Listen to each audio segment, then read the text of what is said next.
Welcome back, everyone. Spring and summer is a time for new growth and taking bold action together. So we hope these stories will inspire you to live boldly, take wise chances, and with our friends and family make a difference together.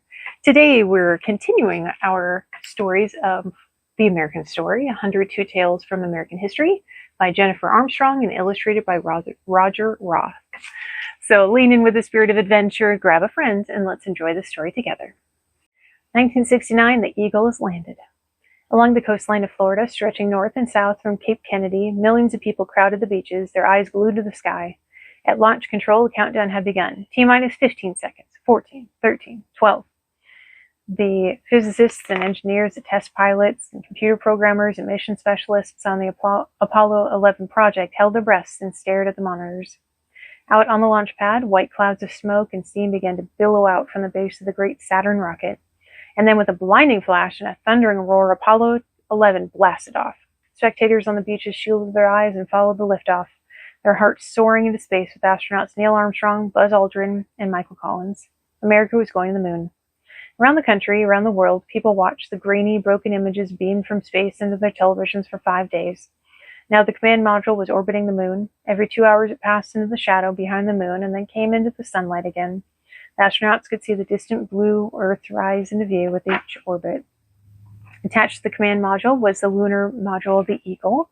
This was the vehicle that would actually land on the moon. Mission Control in Houston, Texas monitored every move on computers and video. After breakfast on their 5th day in space, Armstrong and Aldrin climbed into the Eagle and prepared to disengage from the command module. With them, they carried a precious souvenir, a scrap from the Wright brothers' Kitty Hawk airplane. Aldrin piloted the lunar module down towards the scarred and pitted surface. Below them, the bone-dry sea of tranquility was gray and desolate in the morning light.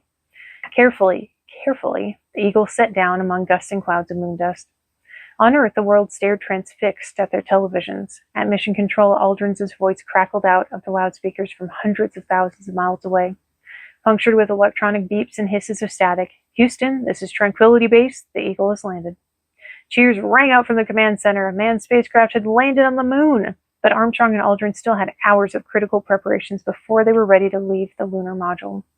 At last, they put on their spacesuits, 24 layers thick to protect them from the harsh, airless environment.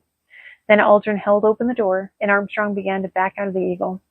On his way out, he switched on the exterior camera, which would send home the most awe-inspiring television footage of all time.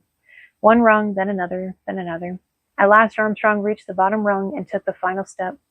That's one small step for man, he said to the world, one giant leap for mankind.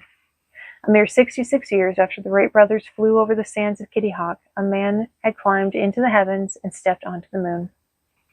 And the note says 12 years later, NASA launched its first space shuttle, a reusable spacecraft, and spacecraft modeled on the airplane rather than the rocket. For an example of the space shuttle mission, see 1990.